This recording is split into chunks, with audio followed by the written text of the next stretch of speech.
Umndeni ka-Ofentse ukhala ngokuthi awukaze utshelwe ngesimo sakhe sempilo ngesikhathi esejele nokwaze kwaba umthwalo esibhedlela esesimeni esibucayi enamanxeba okushaywa. I found my brother in a very horrible state. As I was trying to talk to him, brush his head, he had swollen eyes, pus coming out of his eyes to show that there was some kind of an infection that's happening in his body. He had a swollen wound on his head. His fingers, his nails were all yellow. His feet were yellow.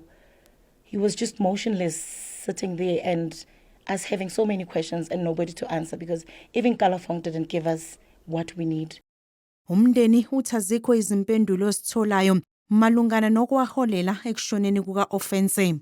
With all the departments that we have been in contact with so far, nobody is willing to come to the party.